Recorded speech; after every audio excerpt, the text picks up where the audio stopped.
अस्सलाम वालेकुम। आज हम चैप्टर नंबर 8 है क्लास 9th का, इसके एमसीक्यूज़ करते हैं। इसका जो फर्स्ट एमसीक्यूज़ है, slope of two lines are zero and infinity, what is the angle between both lines. दो लाइंस की स्लोप गिवन है, ठीक है। लाइन 1 की स्लोप ज़ीरो है, तो यहाँ पे हम लिखते हैं जो फर्स्ट एमसीक्यूज़ है, जो लाइन 1 की स्लोप है दैट इज़ ज़ीरो और लाइन 2 की जो स्लोप है वो इन्फिनिटी है, ठीक है। और हमने एंगल फाइंड करना है बिटवीन बोथ लाइंस। तो एंगल बिटवीन टू लाइंस का फार्मूला होता है tan इनवर्स। अब यहाँ पे ना आप इन दोनों में से, क्योंकि इसमें डायरेक्शन नहीं गिवन, तो आप इसमें किसी भी स्लोप को पहले लिख सकते हैं। जैसे मैं इन्फिनिटी को पहले लिख देता हूँ, इन्फिनिटी माइनस ज़ीरो मतलब m2 की स्लोप माइनस m1 की स्लोप डिवाइडेड बाय 1 प्लस और इन दोनों स्लोप का प्रोडक्ट, तो एंगल इक्वल आ जाएगा tan इनवर्स। अब ना जब भी ना आप इन्फिनिटी उसमें से ज़ीरो को माइनस करो, आपने याद रखना इन्फिनिटी होता है, चाहे इन्फिनिटी में कोई नंबर प्लस करें फिर भी इन्फिनिटी होता है। और 1 प्लस अगर आप इन्फिनिटी को ज़ीरो से मल्टीप्लाई करो फिर भी इन्फिनिटी आएगा। इन्फिनिटी में अगर किसी नंबर को ऐड करो फिर भी इन्फिनिटी आएगा। tan inverse infinity over infinity, और ये इक्वल होता है tan इनवर्स इन्फिनिटी। तो अब आप देखें, आप कैलकुलेटर पे ना tan 90 डिग्री लिखो तो उसकी वैल्यू अनडिफाइन आएगी, ठीक है।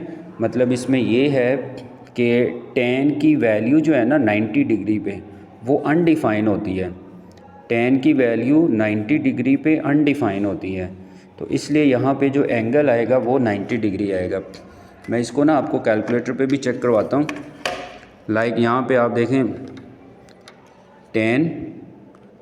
tan और फिर उसके बाद 90 और यहाँ पे ज़ीरो और यहाँ पे ब्रैकेट क्लोज कर दें, तो यहाँ पे देखें tan 90 लिखेंगे तो मैथ एरर का मतलब होता है 90 डिग्री, या आप इसको ये कह सकते हैं अनडिफाइन।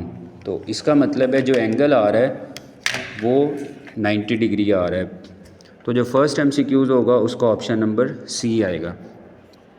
अब सेकंड जो एमसीक्यूज़ है, one angle of a right triangle. कौन सी ट्राइंगल है? Right triangle. आपको पता है जो राइट ट्राइंगल होती है, हम इसका सेकंड एमसीक्यूज़ करते हैं। तो इसका जो सेकंड एमसीक्यूज़ है, जब हम इसका सेकंड एमसीक्यूज़ करेंगे उसके अंदर एक राइट ट्राइंगल है, ट्राइंगल राइट ट्राइंगल, उसमें आपको पता है एक एंगल 90 डिग्री होता है। और यहाँ पे स्टेटमेंट में क्या लिखा हुआ है सेकेंड एमसीक्यूज़ की, one angle of right triangle is determined by the line joining A and B. मतलब एक राइट ट्राइंगल है, उसका जो एक एंगल है वो किससे फाइंड किया जा रहा है? इज़ डिटरमाइंड मतलब is find by the line joining.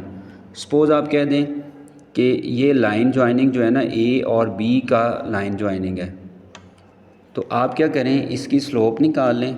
जैसे यहाँ पे ए वर्टेक्स जो है इसकी वैल्यू गिवन है 1,2 और बी वर्टेक्स है इसकी वैल्यू भी गिवन है 2,3।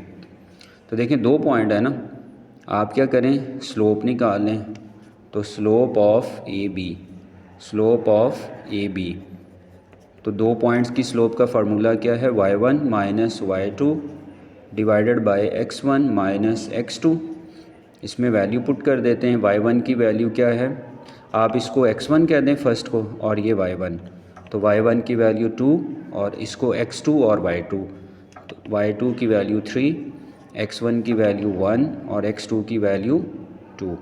तो जब आप इसको फाइंड करेंगे 2 माइनस 3 माइनस 1 आएगा, 1 माइनस 2 माइनस 1। तो इसकी स्लोप क्या आ रही है? ये माइनस कट जाएगा, तो स्लोप इक्वल आ रही है 1 के, ठीक है। अब आपने फार्मूला किया हुआ है, स्लोप इक्वल होती है tan थीटा के, ठीक है। ये स्टार्टिंग पे फार्मूला है, slope equal to tan theta. Slope की वैल्यू फाइंड की है 1, तो यहाँ से थीटा क्या आएगा, tan को इधर ले आओ तो ये tan इनवर्स बन जाएगा, tan इनवर्स 1। तो यहाँ से tan इनवर्स 1 कैलकुलेटर पे लेंगे 45 डिग्री आ जाएगा, ठीक है।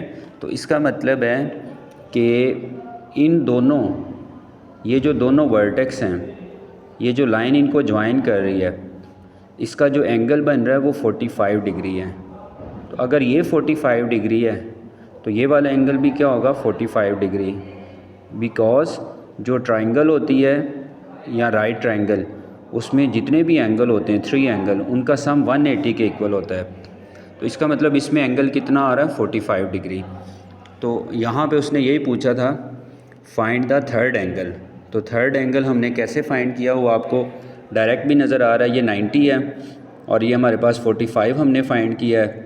तो आप क्या करें, 180 में से 90, या आप ऐसे भी फाइंड कर सकते हैं थर्ड एंगल आप फाइंड कर लें। 180 में से जो आपने 2 एंगल फाइंड किए हैं, एक 90 डिग्री और 45, इसको माइनस कर दें, फिर भी क्या आएगा, 45 डिग्री। तो इसका मतलब है कि यहाँ पे जो इसका सेकंड MCQs है उसका ऑप्शन नंबर क्या आएगा, बी। अब जो इसका नेक्स्ट इसका MCQs नंबर 3 है, slope of -1,6 and 1, y is 3। Slope given है, 2 पॉइंट है, उसकी स्लोप गिवन है, और व्हाट इज़ y की वैल्यू हमने फाइंड करनी है। देखिए इसका जो थर्ड MCQs है उसमें 2 पॉइंट गिवन है। जो फर्स्ट पॉइंट है -1,6 और जो सेकंड पॉइंट है 1, y, और इसकी स्लोप गिवन है, स्लोप इक्वल टू 3, और what is the value of y। तो अब इसमें देखें 2 पॉइंट्स हैं A और B। तो आपको पता है जब 2 पॉइंट हों तो उसकी स्लोप का हमारे पास फार्मूला क्या होता है, y1 minus y2 over x1 minus x2। अब स्लोप की वैल्यू उसने खुद फाइंड करके ना यहाँ पे गिवन है, स्लोप की वैल्यू क्या है, 3, और इसमें जो पॉइंट गिवन है फर्स्ट वैल्यू x1 y1 और सेकंड पॉइंट की वैल्यू x2 और y2। इसमें पुट कर दें, y1 की वैल्यू 6, y2 की वैल्यू -y, x1 की वैल्यू -1 और x2 की वैल्यू -1। तो ये क्या बन जाएगा, 3, that is equal to 6 minus y, -1 और -1 क्या आएगा, -2, -2 इधर आके क्या होगा, मल्टीप्लाई, 3 इंटू -2, 6 माइनस y, तो 3 2s are 6 और इधर 6 माइनस y। अब -y को आप राइट हैंड साइड पे ले आएँ, ये +y हो जाएगा, और -6 को इधर ले आओ, 6 + 6, तो 6 + 6 क्या आ जाएगा, 12। इसका मतलब है जो थर्ड MCQs है उसका ऑप्शन नंबर D है, यहाँ पे 12 लिखा है। अब इसके बाद इसका फोर्थ MCQs करते हैं। इसका जो फोर्थ MCQs है, द लाइन पासेस थ्रो, एक लाइन है, ठीक है, ये हमारे पास एक लाइन है, फोर्थ MCQs में एक लाइन है, और इस लाइन की इक्वेशन गिवन है 5x - ky - 3 = 0। ये एक लाइन है, और ये वाली जो लाइन है ये पास कर रही है, पासेस थ्रो 1, 2। तो ये वाली जो लाइन है ये पास कर रही है कोई पॉइंट है, ठीक है, जैसे ये पॉइंट है 1, 2, इस पॉइंट से पास कर रही है।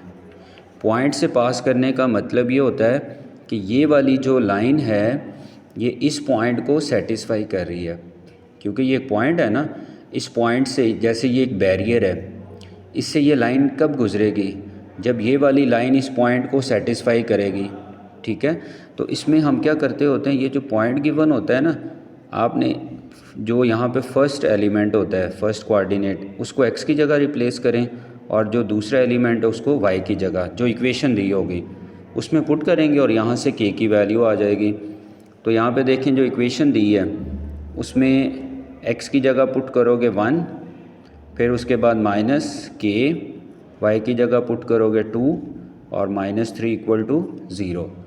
अब हम इसको सॉल्व कर लेते हैं, 5 1s are 5, फिर -2k -3, अब आप देखें इक्वल टू 0, -2k को मैं उधर ले जाता हूँ राइट हैंड साइड पे, 5 - 3 that is equal to 2k।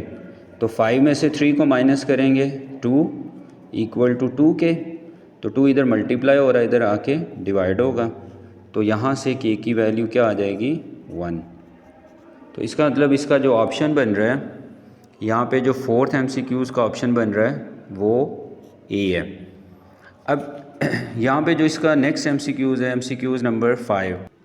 MCQs number 5 में उसने कहा है the line represent a line. ये वाली जो लाइन है ये इनमें से किस लाइन को रिप्रेजेंट कर रही है। तो लाइन क्या गिवन है 5th MCQs में, जो लाइन गिवन है दैट इज़ 5x - 6 = 0। तो आप देखें, आप ना इसका सिंपल, इसमें सिर्फ वेरिएबल x है, ठीक है। तो आप x की वैल्यू निकाल लें, 5x = 6 और x की वैल्यू क्या आएगी 6/5। तो आप कैलकुलेटर से 6/5 फाइंड कर लें, तो यहाँ पे इसकी वैल्यू आ जाएगी 6/5 दैट इज़ इक्वल टू 1.2। अब आप देखें जो 1.2 है, x की वैल्यू क्या आ रही है 1.2। तो अगर आप इसका ग्राफ बनाएं तो x की वैल्यू आपको पता है x axis y axis draw करेंगे, उसके अकॉर्डिंग ये x एक्सेस है हॉरिजॉन्टल लाइन और ये वर्टिकल लाइन y एक्सेस है। तो x की वैल्यू 1.2 है, वो यहाँ पे आएगी, लेट से यहाँ पे आ रही है x की वैल्यू 1.2। तो आप देखें सिर्फ एक पॉइंट आ रहा है ना, आप यहाँ पे जब स्केल रखेंगे तो ये लाइन देखें इस तरह आ रही है। तो इसका मतलब है कि जब सिर्फ x की वैल्यू होगी, सिर्फ x की वैल्यू, ठीक है, तो वो लाइन क्या बन रही है पैरेलल टू y एक्सेस। और अगर सिर्फ y की वैल्यू होती तो फिर आप कहते पैरेलल टू x एक्सेस। तो इसमें जस्ट x की वैल्यू आ रही है, इसका मतलब है ये पैरेलल टू y एक्सेस आ रहा है। तो इसका ऑप्शन नंबर देखें, ये लिखा हुआ है पैरेलल टू y एक्सेस, इसका ऑप्शन नंबर B है। और फिर इसमें लाइन y = 0। तो आपको पता y जो है, अगर y करें हम, इसका 6 MCQs है, लाइन y = 0, तो y की वैल्यू 0 है। और आपको पता जब हम ग्राफ बनाएं, x एक्सेस और y एक्सेस ड्रा करें, ये x एक्सेस और जो वर्टिकल लाइन है इस पे ये y एक्सेस। तो ये जो लाइन है ना, ये जो x की लाइन है, इसमें देखें यहाँ भी y की वैल्यू 0 होती है, यहाँ भी y की वैल्यू 0, यहाँ भी y की वैल्यू 0। मतलब x की पूरी लाइन पे ना y की वैल्यू क्या होती है 0। तो y की वैल्यू 0 किस पे होती है x पे, x एक्सेस पे। तो जब भी y = 0 दिया होगा आपके पास कौन सी लाइन बनेगी x एक्सेस, और अगर x 0 दिया होगा तो फिर लाइन कौन सी बनेगी y एक्सेस। जब y 0 दिया है तो इसका मतलब ये x एक्सेस की लाइन बनती है। तो लाइन y = 0 का मतलब क्या है x एक्सेस। तो इसका ऑप्शन नंबर क्या आ जाएगा 6। तो ये 6 MCQs हमने पार्ट नंबर 1 में किए हैं, और पार्ट नंबर 2 में हम इसके जो रिमेनिंग MCQs हैं उनको सॉल्व करेंगे।